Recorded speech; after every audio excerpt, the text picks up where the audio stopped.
My dear students, dear friends, and dear brothers and sisters, once again I welcome to all of you in Dr. Chandra online classes for education. मेरे प्रिय विद्यार्थियों, प्यारे भाई और बहनों, प्यारे साथियों, प्यारे मित्रों, मैं आप सभी लोगों का एक बार फिर से doctor S Chandra online classes for education में स्वागत करता हूं। आप सभी लोगों का हार्दिक स्वागत है, हार्दिक अभिनंदन।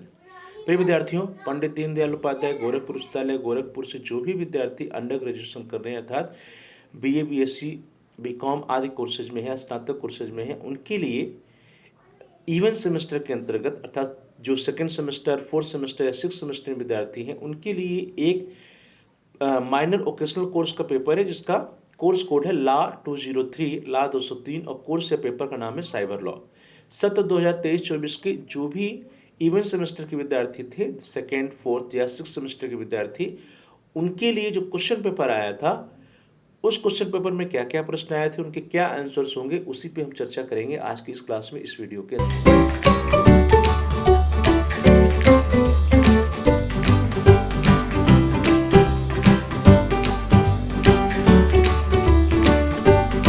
चलिए डियर स्टूडेंट्स, देखते हैं कि सत्र 2023-24 में इवन सेमेस्टर का जब एग्जाम हुआ था तो लॉ 203 साइबर लॉ के क्वेश्चन पेपर में कौन कौन से प्रश्न पूछे गए थे, उनके क्या आंसर्स होंगे।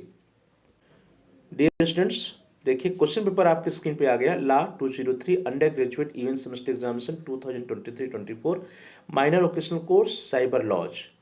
पेपर आईडी है 5701 और ये जो पेपर हुआ था वह 1.5 घंटे का पेपर था, 1 घंटा 30 मिनट, मैक्सिमम मार्क्स 100। पुस्तिका में 50 प्रश्न दिए गए हैं, सभी प्रश्न करने होंगे, प्रत्येक प्रश्न 2 अंकों का होगा। चलिए देखते हैं, सबसे पहला प्रश्न आपकी स्क्रीन पर है, क्वेश्चन नंबर 1। इंफॉर्मेशन मीन्स, सूचना का अर्थ है। आपके ऑप्शंस हैं डेटा, टेक्स्ट, साउंड या ऑल ऑफ द एबव। तो डियर स्टूडेंट, जो सूचना है या इंफॉर्मेशन है वो क्या हो सकती है? डेटा के रूप में हो सकती है, टेक्स्ट के रूप में हो सकती है या साउंड के रूप में हो सकती है। तो अब ध्यान दीजिए, information can be stored in many forms, it includes text, images, sound and videos. तो इस तरह से देखा जाए जो डेटा, टेक्स्ट, साउंड, ये सभी जो है सूचना के रूप हो सकते हैं। तो यहाँ पे जो डी ऑप्शन है आपका, D is option is the all right, all of the above या उपरोक्त सभी। सूचना का अर्थ डेटा, टेक्स्ट और साउंड सभी से है, डेटा, पाठ या ध्वनि सभी से है। Question number 2, which section deal with cyber terrorism. कौन सी धारा साइबर आतंकवाद से संबंधित है? और आपके ऑप्शंस हैं सेक्शन 66A, 66C, 66F या 66D। तो डियर स्टूडेंट्स, कौन सी धारा आतंकवाद से संबंधित है? तो जो धारा 66F है, धारा 66F या सेक्शन 66F, यह जो है आतंकवाद से संबंधित है। Section 66F of the information technology act 2000 deals with cyber terrorism. Cyber terrorism या साइबर आतंकवाद से संबंधित है धारा 66F। तो इस तरह से जो क्वेश्चन नंबर 2 का सी ऑप्शन जो है वो सही उत्तर है। अगला प्रश्न, प्रश्न संख्या 3, question number 3, the common cyber security threats in cyber space is. Cyber space में आम साइबर सुरक्षा खतरा है। Your options are solar flames, malware, cyber earthquake, cyber hurricane. अर्थात सौर ज्वालाएं, मैलवेयर, साइबर भूकंप, साइबर तूफान। इन सब में से साइबर स्पेस में जो साइबर सुरक्षा खतरा है, साइबर सिक्योरिटी में जो थ्रेट है वो कौन सा है? मैलवेयर। मैलवेयर का नाम आप सब लोगों ने सुना होगा। मैलवेयर जो है साइबर स्पेस में आम साइबर सुरक्षा खतरा है। The most common cyber security threat in cyber space is malware. So B option is the right option. Question number 4, every appeal to cyber appellate tribunal shall be filed within a period of dash days. Cyber appeal अधिकरण में प्रत्येक appeal की अवधि के dash दिन की अवधि के भीतर दायर की जाएगी। Your options are 45 days, 30 days, 60 days या 90 डेज। तो डियर स्टूडेंट्स, इसका जो राइट आंसर होगा that will be the 45 days. A option is the right option. In appeal to the cyber appellate tribunal that is CAT must be filed within 45 days. कितने दिन के अंदर? 45 दिन के अंदर, within 45 days to receiving a copy of the order from the controller of adjusting officer. तो यहाँ पे जो ए ऑप्शन है, A option is the right option. Cyber appeal अधिकरण में प्रत्येक अपील 45 दिन की अवधि के भीतर दायर की जाएगी। अगला प्रश्न, प्रश्न संख्या 5, question number 5। Question is which of the following methods is the most secure to access a network. निम्नलिखित में से कौन सा नेटवर्क तक पहुंचने की सबसे सुरक्षित तरीका है? ऑप्शन है आपके user name, email login, social media login या बायोमेट्रिक। उपयोगकर्ता नाम, email login, social media login या बायोमेट्रिक। तो डियर स्टूडेंट्स, यहाँ पे बात आ रही है कि नेटवर्क तक पहुँचने का जो सबसे सुरक्षित तरीका कौन सा है, मोस्ट सिक्योर जो मेथड है वो कौन सा है। तो मोस्ट सिक्योर मेथड क्या है, हमेशा जो बायोमेट्रिक मेथड होता है जहाँ पे थंब इम्प्रेशन लगता है, थंब लगाना पड़ता है, वो जो है सबसे सिक्योर मेथड होता है। तो यहाँ पे जो डी ऑप्शन है, D option right option. The most secure method to access a network is a combination of authentication factors such as multi-factor authentication या और बायोमेट्रिक ऑथेंटिफिकेशन। चलिए आगे बढ़ते हैं। अगला प्रश्न है प्रश्न संख्या 6, question number 6। What aspect of cyber law primarily deals with protecting personal data. Cyber कानून का कौन सा पहलू मुख्य रूप से व्यक्तिगत डेटा की सुरक्षा से संबंधित है। Your options are cyber security regulation, intellectual property rights, data privacy laws, digital commerce। Cyber सुरक्षा अधिनियम, बौद्धिक संपदा अधिकार, डेटा गोपनीयता विधि या डिजिटल कॉमर्स। तो प्रश्न को ध्यान से पढ़िए। साइबर कानून का कौन सा पहलू मुख्य रूप से व्यक्तिगत डेटा की सुरक्षा से संबंधित है। तो वो कौन सा लॉ है, दैट इज डेटा गोपनीयता विधि या डेटा प्राइवेसी लॉ। जो डेटा गोपनीयता विधि है, डेटा प्राइवेसी लॉ है या डेटा गोपनीयता नियम है, लॉ है, वो जो है साइबर कानून का एक ऐसा पहलू जो व्यक्तिगत डेटा की सुरक्षा से संबंधित है। Data privacy laws are the aspect of cyber laws that primarily deals with the protecting personal data। Next question, question number 7। Downloading, copy, extracting data from an open system fraudulently is treated as। खुले system से कपटपूर्वक copy download करना और data या आंकड़ा निकालना क्या है, cyber warfare है, साइबर सिक्योरिटी एक्ट है या डेटा बैकअप है, साइबर क्राइम है। तो डियर स्टूडेंट्स, खुले सिस्टम से कपटपूर्वक यदि आप कॉपी कर रहे हैं, डाउनलोड कर रहे हैं, डेटा निकाल रहे हैं, तो वो सब किस में जाता है, that is known as cyber crime. वो सब कुछ जो है साइबर क्राइम या साइबर अपराध के अंतर्गत जाता है। तो यहाँ पे जो डी ऑप्शन है, D option is the right option. Downloading a copy of data from an open system fraudulently is considered as cyber crime. Next question, question number 8, प्रश्न संख्या 8। What is the hashtag used for in social media. Social media में hashtag का उपयोग किस लिए किया जाता है। Your options are to separate paragraphs, to categorize and link content, to hide content from the certain users और none of the above. Paragraph को अलग करने के लिए, सामग्री को वर्गीकृत और लिंक करने के लिए, कुछ उपयोगकर्ता से सामग्री छिपाने के लिए। तो डियर स्टूडेंट्स, जो सोशल मीडिया पे हम सभी लोग आजकल सोशल मीडिया का यूज करते हैं और वहाँ पे हम सभी लोग हैशटैग का यूज करते हैं। तो हैशटैग का यूज क्यों किया जाता है, to categorize and link the content. सामग्री को वर्गीकृत और लिंक करने के लिए हम जो है हैशटैग का यूज करते हैं। तो यहाँ पे जो बी ऑप्शन है, B option is right option. Hashtag is used to categorize and link content on social media. Question number 9, प्रश्न संख्या 9। IoT stands for in the context of cyber security. Cyber सुरक्षा के संदर्भ में IoT का क्या अर्थ है। Options are input output technology, internet of things, international online tracking और नन ऑफ द एबव। तो डियर स्टूडेंट्स, साइबर सुरक्षा के संदर्भ में IoT जो इसका जो मतलब होता है, that is known as internet of things. क्या नाम है उसका, इंटरनेट ऑफ थिंग्स के नाम से उसको जानते हैं। तो यहाँ पे जो बी ऑप्शन है, B option is right option. IoT means internet of things. Question number 10, प्रश्न संख्या 10। What is cyber space. Cyber space क्या है। Options are a physical location, a fictional concept, an alternate reality और none of the above. एक भौतिक स्थान है, एक काल्पनिक अवधारणा है, एक वैकल्पिक वास्तविकता है या उपयुक्त में से कोई नहीं है।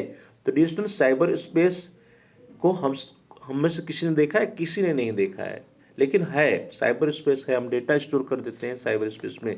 तो ये भौतिक स्थान तो हुआ नहीं और एक वैकल्पिक रियलिटी भी नहीं, बल्कि क्या है, काल्पनिक अवधारणा, काल्पनिक वातावरण। साइबर स्पेस वह काल्पनिक वातावरण है जिसमें लोग कंप्यूटर नेटवर्क पर संवाद करते हैं और यह एक आभासी स्थान है। क्या होता है, एक वर्चुअल होता है, आभासी स्थान होता है, फिक्शनल कंसेप्ट है। तो यहाँ पे जो बी ऑप्शन है, B option right option. Cyber space क्या है, काल्पनिक अवधारणा है, ये फिक्शनल कंसेप्ट है। So B option is the right option. Question number 11, प्रश्न संख्या 11। Section 24 of the information technology act 2000 deals with. सूचना प्रौद्योगिकी अधिनियम 2000 की धारा 24 किससे संबंधित है।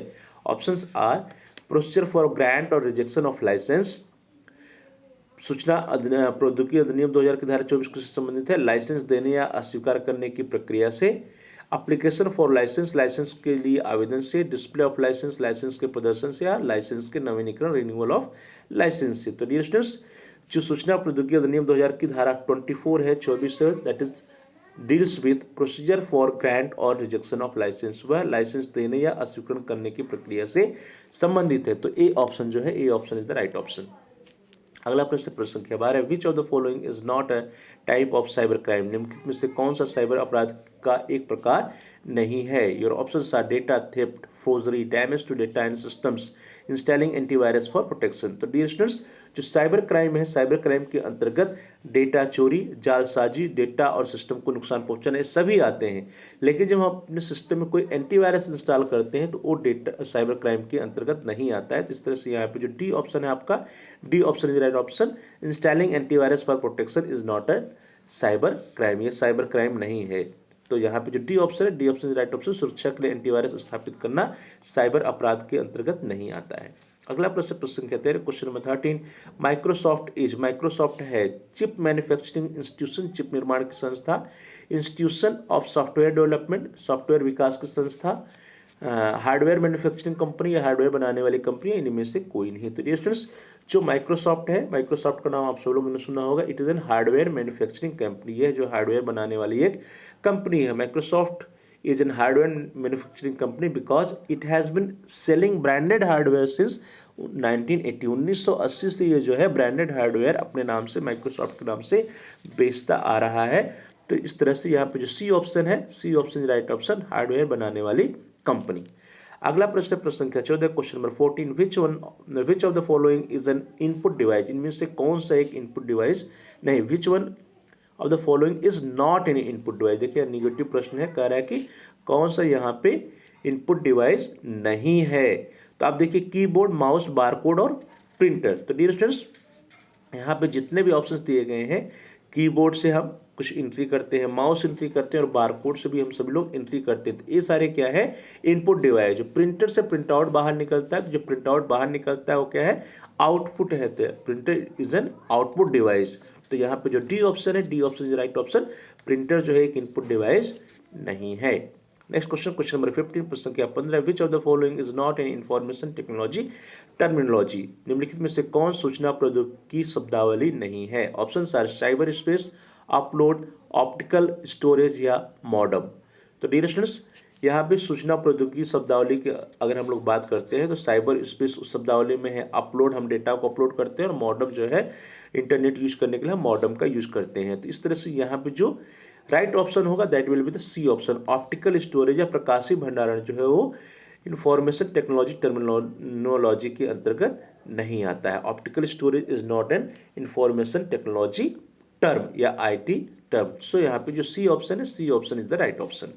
Question number 16, cybersquatting is associated with, cybersquatting का संबंध है। Options are domain name dispute, IP addressing dispute, email dispute या पासवर्ड डिस्प्यूट। तो डियर स्टूडेंट्स, जो साइबर स्क्वैटिंग वर्ड है, cybersquatting word, it is related with domain name dispute. Domain name dispute से संबंधित है। साइबर स्क्वैटिंग क्या है, domain name या डोमेन नाम विवाद से संबंधित है। तो यहाँ पे जो ए ऑप्शन है, A option is right option, cybersquatting is an associated with domain name dispute. Next question, question number 17, प्रश्न संख्या 17, what type of malicious code disguises itself as a legitimate software not perform unauthorised action on a system. किस प्रकार का दुर्भावनापूर्ण code स्वयं को वैध software के रूप में प्रचार करता है लेकिन सिस्टम पर अनाधिकृत कार्य करता है। Options are worm, Trojan, virus या स्पाईवेयर। तो dear students, right option is Trojan. जो ट्रोजन है, ट्रोजन अपने आप को जो है एक वैध सॉफ्टवेयर के रूप में प्रचार करता है लेकिन सिस्टम पे अनाधिकृत रूप से कार्य करने लगता है। इसलिए यहाँ पे जो राइट ऑप्शन है that is the B option, Trojan. Next question, question number 18, child pornography is an offence under section dash of the information technology act 2000। Child pornography सूचना प्रौद्योगिकी अधिनियम 2000 की किस धारा के अंतर्गत अपराध है। तो डियर स्टूडेंट्स, किस धारा के अंतर्गत अपराध है। ऑप्शन है आपके सेक्शन 67C, 67B, 67A या 67D। The right option is धारा 67B। जो धारा 67B है, सेक्शन 67B है, उसके अंतर्गत जो चाइल्ड पोर्नोग्राफी और सूचना प्रौद्योगिकी के अंतर्गत अपराध माना जाता है। चाइल्ड पोर्नोग्राफी सूचना प्रौद्योगिकी अधिनियम 2000 की धारा 67B के अंतर्गत अपराध है। चलिए आगे बढ़ते हैं। अगला प्रश्न प्रश्न संख्या 19, question number 19, when did the information technology act 2000 came into force? सूचना प्रौद्योगिकी अधिनियम 2000 कब लागू हुआ? ऑप्शन आर 1 अप्रैल 1955, 17 अक्टूबर 2000, 1 अप्रैल 1955, 1 मार्च 1955 या 1 मई 1955। तो डियर स्टूडेंट्स कब लागू हुआ? From 17 October 2000, 17 October 2000। सूचना प्रौद्योगिकी अधिनियम 2000 17 अक्टूबर 2000 को लागू हुआ। तो यहाँ पे जो बी ऑप्शन है, B option is right option, 17 October 2000। चलिए आगे बढ़ते हैं। अगला प्रश्न प्रश्न संख्या 20, question number 20, which section of information technology act deals with the punishment for cheating by imprisonment by using computer resources? सूचना प्रौद्योगिकी अधिनियम की कौन सी धारा कंप्यूटर संसाधन का उपयोग करके धोखाधड़ी के लिए कारावास की सजा से संबंधित है? और आपके ऑप्शन हैं dear students, section 66 D, 66 C, 66 F या 66 B. The right option is section 68 D. धारा 68 डी जो है वह सूचना प्रौद्योगिकी अधिनियम के तहत कंप्यूटर संसाधन का उपयोग करके धोखाधड़ी करने के लिए कारावास की सजा से संबंधित है। तो धारा 66 D, A option is the right option. Question number 21, which body was established under IT act 2000? IT अधिनियम 2000 के तहत किस निकाय की स्थापना की गई थी? Option are cyber appellate tribunal, cyber cell, cyber police station या ऑनलाइन एफआईआर पोर्टल। तो डियर स्टूडेंट्स आईटी एक्ट 2000 के तहत जिस निकाय की स्थापना की गई थी उसका नाम है साइबर अपीलेंट ट्रिब्यूनल। तो यहाँ पे जो ए ऑप्शन है, A option is right option, cyber appellate tribunal की स्थापना आईटी अधिनियम 2000 के तहत की गई थी। चलिए आगे बढ़ते हैं। अगला प्रश्न प्रश्न संख्या 22, question number 22, what specific offence does section 66 of IT act 2000 addresses? IT अधिनियम 2000 की धारा 66 किस विशिष्ट अपराध को संबोधित करती है? Options are unauthorised access of computer system, cyberstalking, defamation या ऑनलाइन हैरेसमेंट। तो डियर स्टूडेंट्स जो आईटी अधिनियम 2000 की धारा 66 है, सेक्शन 66 है, वह किससे संबंधित है? That is related with unauthorised access to the computer system. Computer system तक अनअधिकृत पहुंच या जिसको हम लोग सामान्य भाषा में कहते हैं हैकिंग, उससे संबंधित है। Unauthorised sections to computer system also known as hacking is related with section 66 of IT act. So यहाँ पे ए ऑप्शन जो है, A option is right option. Next question, question number 23, प्रश्न संख्या 23, which components of computer is responsible for storing long term data programs? Computer का कौन सा घटक दीर्घकालिक डेटा और प्रोग्राम को संग्रहित करने के लिए जिम्मेदार है? ऑप्शन आर आरएएम, हार्डवेयर, सीपीयू या जीपीयू। तो डियर स्टूडेंट्स जो लॉन्ग टर्म डेटा, जो दीर्घकालीन डेटा प्रोग्राम को संग्रहित करने के लिए हम सभी लोग किसका यूज करते हैं? We use hard disk. हम सभी लोग हार्ड डिस्क का यूज करते हैं या हार्ड ड्राइव का यूज करते हैं या हार्ड डिस्क ड्राइव का यूज करते हैं। तो यहाँ पे जो बी ऑप्शन है, B option is right option, that is SDD, hard disk drive. Next question, question number 24, what is the purpose of digital signature under the information technology act 2000? सूचना प्रौद्योगिकी अधिनियम 2000 के अंतर्गत डिजिटल हस्ताक्षर का क्या उद्देश्य है? Options are forge the document, photocopy the document, digital printing या ऑथेंटिकेट द डॉक्यूमेंट। जाली दस्तावेज बनाना, दस्तावेज की फोटोकॉपी करना, डिजिटल प्रिंटिंग या दस्तावेज को प्रमाणित करना। तो डियर स्टूडेंट्स जो हम सभी लोग आजकल डिजिटल सिग्नेचर का जमाना है, डिजिटल सिग्नेचर किस लिए किया जाता है? कोई भी डॉक्यूमेंट होता है उस पर डिजिटल सिग्नेचर के द्वारा उसको ऑथेंटिकेट करते हैं। तो यहाँ पे जो राइट ऑप्शन होगा that is D option, authenticating the document. सूचना प्रौद्योगिकी अधिनियम 2000 के अंतर्गत डिजिटल हस्ताक्षर का उद्देश्य दस्तावेज को प्रमाणित करना होता है। तो so D option is the right option. And next question, question number 25, प्रश्न संख्या 25, accessing the wifi dishonestly is, wifi का बेईमानी से एक्सेस करना कहलाता है, क्या है वो? Crime under IPC, cyber crime, crime under wifi act 2019 या नन ऑफ द एबव। तो वाईफाई का बेईमानी से एक्सेस करना क्या है? वह एक प्रकार का साइबर अपराध है, साइबर क्राइम है। तो इसलिए यहाँ पे जो बी ऑप्शन है, B option is right option, it is an cybercrime. According to the IT act 2000, accessing Wi-Fi dishonestly is a cyber crime under the Information Technology Act 2000। Information technology act 2000 जो है उसके अंतर्गत अगर आप dishonestly किसी के wifi को access कर रहे हैं तो वह साइबर क्राइम के अंतर्गत आता है। इस तरह से डियर स्टूडेंट्स जो सत्र 2023-24 में इवन सेमेस्टर के लिए एग्जाम हुआ था लॉ 203 साइबर लॉ का, उसकी जो उसमें जो क्वेश्चन पेपर आए थे, उसमें जो प्रश्न आए थे, प्रथम क्वेश्चन नंबर 1 to 25 को हम लोगों ने सॉल्व किया, उसके आंसर्स को देखा। अगले क्लास में, अगली कक्षा में बाकी के जो 25 प्रश्न बचे हुए हैं उनको भी हम लोग सॉल्व करेंगे, उनके आंसर्स को देखेंगे। तब तक के लिए आप सभी लोगों का बहुत बहुत धन्यवाद। Please like, share and comment on the video. Thanks for watching, thanks to all of you. कृपया आप इस वीडियो को लाइक करिए, इस वीडियो को अधिक से अधिक शेयर कीजिए और इस वीडियो पे आप कमेंट्स भी कर सकते हैं।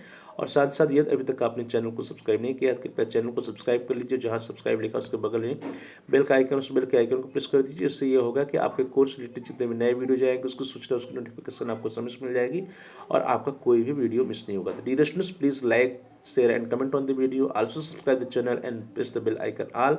आप सभी लोगों का बहुत बहुत धन्यवाद। जल्द ही मिलते हैं हम अगले क्लास में, अगली वीडियो में बाकी के जो 25 प्रश्न हैं उनके सॉल्यूशंस, उनके आंसर के साथ। तब तक के लिए आप सभी लोगों का बहुत बहुत धन्यवाद।